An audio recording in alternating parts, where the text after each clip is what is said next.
तो आज बेटा हमारा नया चैप्टर हम स्टार्ट करने जा रहे हैं। नए चैप्टर का नाम क्या है सर? नए चैप्टर का नाम क्या है? Aldehyde ketones and carboxylic acids. Aldehydes, ketones and carboxylic acids, ये चैप्टर बेटा आज हम स्टार्ट करने जा रहे हैं। तो अगर इसके अंदर कोई भी डाउट आता है तो बेटा आप पूछ सकते हो उसी टाइम। प्रीवियस चैप्टर के अंदर कोई डाउट है तो वो भी पूछ सकते हो बेटा। तो स्टार्ट करते हैं बेटा हमारे चैप्टर को। तो अल्डिहाइड्स और कीटोन्स की बात बेटा हम सबसे पहले फेज में करेंगे एंड सेकंड फेज के अंदर हम बात करेंगे बेटा कार्बोक्सिलिक एसिड्स की। कैसे सर? सबसे पहले हम बात करेंगे बेटा अल्डिहाइड्स और कीटोन्स, दोनों में कॉमन क्या होता है, कॉमन रिएक्शंस कौन कौन सी होती हैं अल्डिहाइड्स एंड कीटोन्स के अंदर।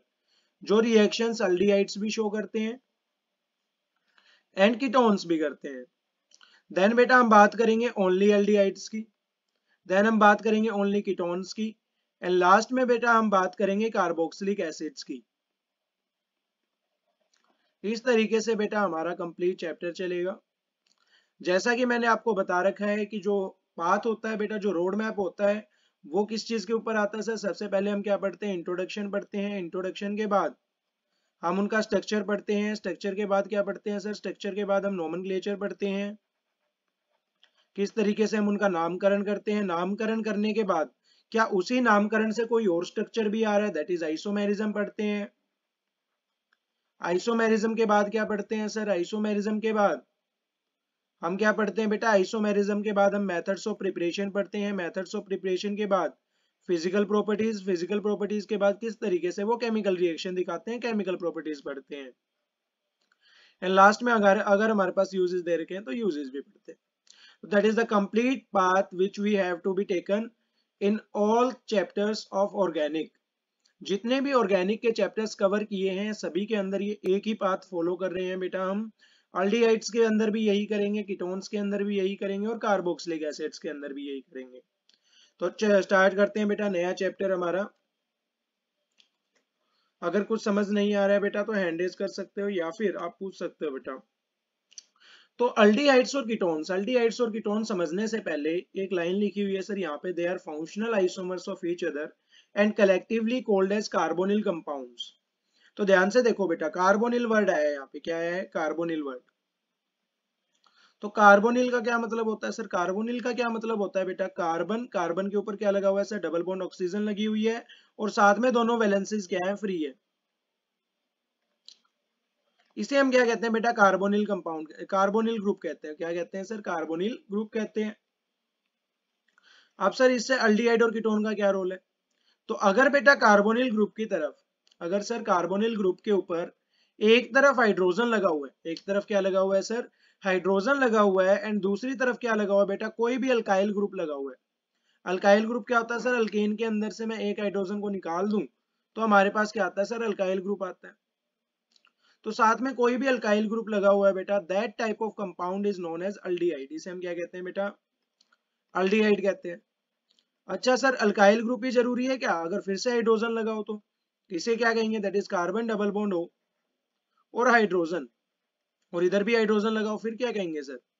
अब तो दोनों तरफ हाइड्रोजन आ गया, क्या इसे भी एल्डिहाइड कहेंगे? आपको पता है बेटा इसका नाम क्या नाम होता है इसका?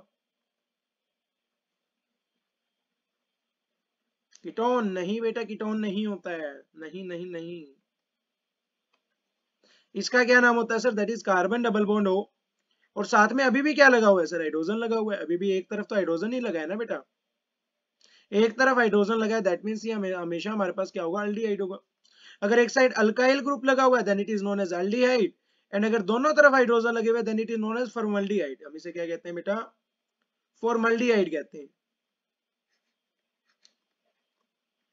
अच्छा सर, तो कीटोन क्या होता है? दैट इज बेटा, कीटोन क्या होता है सर? यहाँ पे अगर हम पढ़ ही रहे हैं तो अगर कार्बोनिल ग्रुप, अगर सर कार्बोनिल ग्रुप के दोनों तरफ कार्बन्स लगे हुए, क्या लगे हुए हैं सर? कार्बन्स लगे हुए हैं, then it is known as ketone. तब हम इसे क्या कहते हैं बेटा? कीटोन कहते हैं। अगर दोनों तरफ क्या लगे हों? कार्बन्स लगे हों, दोनों तरफ क्या हो सर? कार्बन्स हो, then it is said to be ketone. तब हम इसे क्या कहेंगे बेटा? कीटोन कहेंगे। That is a complete. अब ध्यान से देखो, मैं अगर आपसे बात करूं, ये भी यहाँ पे पेस्ट कर लिए। हाँ, यहाँ पे बात करते हैं बेटा, बात कर रहा हूँ मैं सर, यहाँ पे है कार्बन, कार्बन के ऊपर लगा हुआ है डबल बॉन्ड ऑक्सीजन। यहाँ पे क्या है सर, हाइड्रोजन है। यहाँ पे क्या है सर, कार्बन है। यहाँ पे मैं एक और कार्बन ले रहा हूँ, दैट इज CH3, CH2, और इसके ऊपर कोई कार्बन है, इसके पास हाइड्रोजन। ठीक है, अब बेटा मैं यहीं पे एक और एग्जांपल ले लेता हूँ sir, that is carbon double bond हो, और यहाँ पे क्या लगा हुआ है सर, कार्बन लगा हुआ है। यहाँ पे क्या लगा हुआ है, कार्बन लगा हुआ है। अब ध्यान से देखो बेटा, इसके ऊपर भी क्या आएगा, H3 आएगा, इसके ऊपर भी क्या आएगा, H3 आएगा। अगर मैं बात करूं तो यहाँ पे कितने कार्बन है, 3 कार्बन है। हाइड्रोजन कितने हैं सर, 3 2 5 और एक 6 हाइड्रोजन है। ऑक्सीजन कितनी है सर, ऑक्सीजन भी एक ही है। यहाँ पे बात करूं बेटा, यहाँ पे कितने कार्बन है, 3 कार्बन है सर। हाइड्रोजन कितने हैं बेटा, हाइड्रोजन 6 है। हाइड्रोजन कितने हैं, 6 है। ऑक्सीजन कितने हैं, ऑक्सीजन भी एक ही है। अरे भैया ये क्या हो गया, ये क्या हो गया, ये तो सेम मॉलिक्यूलर फॉर्मूला है, लेकिन दोनों का स्ट्रक्चर क्या है, डिफरेंट है। स्ट्रक्चर क्या है बेटा, डिफरेंट है। अच्छा सर, स्ट्रक्चर डिफरेंट हो, मॉलिक्यूलर फॉर्मूला सेम हो, इसे तो हम क्या कहते हैं, आइसोमेरिज्म कहते हैं। क्या कहते हैं बेटा, आइसोमेरिज्म। मतलब आइसोमेरिज्म शो कर रहा है। अच्छा सर, कौन सा आइसोमेरिज्म शो कर रहा है, तो ध्यान से देखो बेटा, यहाँ पे C double bond O H है। क्या है sir, C double bond O H है, that is commonly called as CHO। इसे हम क्या कहते हैं बेटा, अल्डिहाइड कहते हैं। क्या कहते हैं, अल्डिहाइड कहते हैं। That is a function, that is a function. जबकि बेटा यहाँ पे क्या लगा हुआ है, C डबल बॉन्ड O के साथ में दोनों तरफ कार्बन लगे हुए हैं, इसे हम क्या कहते हैं बेटा, कीटो ग्रुप कहते हैं। क्या कहते हैं, कीटोन ग्रुप कहते हैं। दैट इज दोनों का फंक्शन डिफरेंट है, मॉलिक्यूलर फॉर्मूला सेम है, फंक्शन डिफरेंट होने की वजह से स्ट्रक्चर क्या आ रहा है सर, डिफरेंट आ रहा है। Therefore they are called as functional isomers. इसलिए हम इन्हें क्या कहते हैं बेटा, फंक्शनल आइसोमर्स कहते हैं। एल्डिहाइड और कीटोन एक दूसरे के क्या होते हैं, फंक्शनल आइसोमर्स होते हैं। क्या होते हैं सर, फंक्शनल आइसोमर्स होते हैं। बात समझ आई तो हाँ टाइप करेंगे, यस टाइप करेंगे। अगर समझ आ गया है तो यस टाइप करेंगे बेटा चैट बॉक्स में। वेरी गुड बेटा, फंक्शनल आइसोमर्स, वेरी गुड। चलो बेटा आगे बढ़ते हैं। आगे क्या है सर, आगे हमारे पास है chemical properties of aldehydes and ketones की। केमिकल प्रॉपर्टीज क्या क्या होती हैं सर, एल्डिहाइड्स और कीटोन्स की, तो इसको बेटा ध्यान से देखना। अच्छा सर, यहाँ पे types of methods of preparation of aldehydes and ketones कैसे कराओगे, वो भी कराएंगे बेटा, ध्यान से देखते जाओ। सबसे पहले केमिकल प्रॉपर्टीज आ रही है हमारे पास एल्डिहाइड्स एंड कीटोन्स की। तो chemical properties of aldehydes and ketones, ये भी मेथड्स ऑफ प्रिपरेशन पहले कर लेते हैं।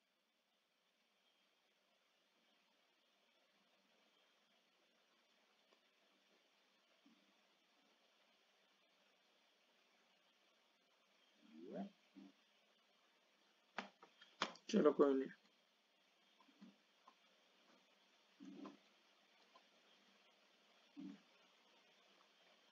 मैं भी थोड़ा ऑर्डर वो हो गया है बेटा, ध्यान से देख दो। मैंने अभी आपको ऑर्डर कराया था, उसके अंदर सबसे पहले हम क्या पढ़ते हैं, इंट्रोडक्शन पढ़ते हैं। इंट्रोडक्शन के बाद स्ट्रक्चर पढ़ते हैं, स्ट्रक्चर के बाद नोमेनक्लेचर पढ़ते हैं, नोमेनक्लेचर के बाद आइसोमेरिज्म पढ़ते हैं। ये चार चीजें हम कवर कर चुके, ये चार चीजें हमने कवर नहीं करी हैं। हमने इंट्रोडक्शन पढ़ लिया, स्ट्रक्चर पढ़ लिया, पर नोमेनक्लेचर रह गया बेटा। देन आइसोमेरिज्म आएगा, देन हमारे पास क्या आएगा बेटा, मेथड्स ऑफ प्रिपरेशन आएगा, देन हमारे पास फिजिकल प्रॉपर्टीज आएंगे, एंड फिजिकल प्रॉपर्टीज के बाद क्या आएंगे सर, केमिकल प्रॉपर्टीज आएंगी। मे भी थोड़ा सा ऑर्डर गलत हो गया है, यहाँ पे chemical properties of aldehydes and ketones आ गया बेटा गलती से। chemical properties of aldehydes and ketones, types of reaction, nucleophilic addition reaction, relative strength of aldehydes and ketones, steric effect, addition of sodium bisulfite, addition of Grignard reagent, addition of alcohols.